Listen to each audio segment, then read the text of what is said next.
नमस्ते फेरि पनि उपस्थित भइसकेँ म सन्तोष नमुवा टेक्निकल नमुवा युट्युब च्यानलमा पक्कै पनि आजको टाइटल र थम्बनेल हेरेर तपाईले थाहा पाइसक्नु भयो होला आज कुन विषयवस्तु रहेको छ कुन विषयवस्तुमा कुरा गर्न गइरहेको छु म पक्कै पनि हामीले के गल्ती गर्छौँ त यस्तो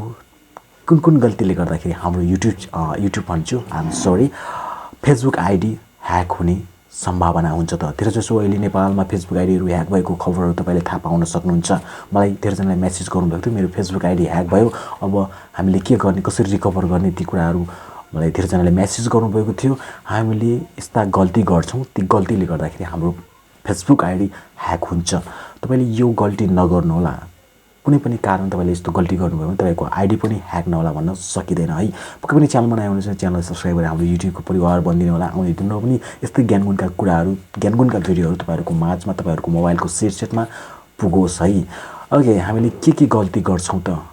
के गल्ती गर्नाले हाम्रो फेसबुक आइडी ह्याक हुन्छ नम्बर 1 तपाईले फेसबुक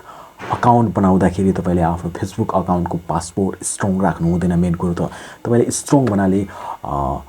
स्ट्रङ पासवर्ड कस्तोलाई भनिन्छ त स्ट्रङ पासवर्ड भनेको तपाईले नाम मिसाउनुस् त्यसपछि तपाईको नम्बरहरु मिक्स गर्नुस् त्यसपछि ह्याशट्यागहरु हैन कुनै सिम्बलहरु यसरी सबै चीज मिक्स गरेर आफ्नो पासवर्डलाई स्ट्रङ पासवर्ड बनाउनुस् यसलाई नै स्ट्रङ पासवर्ड भनिन्छ धेरैजसो मान्छेहरुले आफ्नो फेसबुक आइडी बनाउँदाखेरि सिधै अथवा नम्बर अथवा नाम त्यही टाइपले बनाएको हुन्छन् त्यसैले तपाईको आइडी ह्याक हुन्छ नम्बर 2 मा रहेको छ तपाईले आफ्नो फेसबुक आइडीलाई 2 स्टेप भेरिफिकेसन अन गर्नुभएको हुँदैन 2 स्टेप भेरिफिकेसन अन गर्नुस् यो अन गर्नुको फाइदा के हुन्छ भने हामीले कुनै पनि व्यक्तिले तपाईको फेसबुक आइडी ह्याक गर्न लाग्यो भने तपाईको नम्बरमा मेसेज आउँछ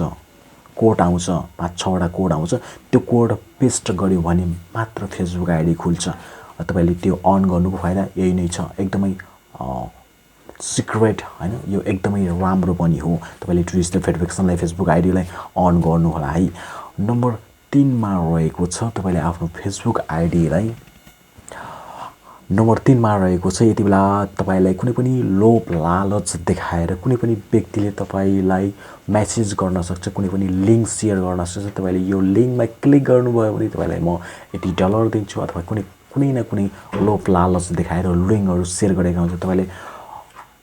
त्यो लिंकमा आफ्नो लोभ हैन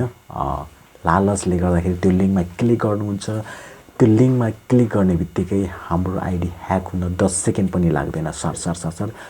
10 सेकेन्डमै चट है त्यसैले कुनै पनि व्यक्तिले पठाएको लिंकमा क्लिक नगर्नु होला है सकेसम्म यस्ता कुराहरुलाई तपाईले ख्याल गर्नुभयो भने तपाईले आफ्नो फेसबुक आइडीलाई सजिलैसँग ह्याक हुनबाट बचाउन सक्नुहुन्छ र अन्य कुनै व्यक्तिकोमा तपाईले आफ्नो फेसबुक आइडी चलाउनको लागि अथवा कुनै के भन्छ त्यसलाई लगइन गर्नुभयो भने तपाईले त्यहाँबाट लगआउट गर्नु होला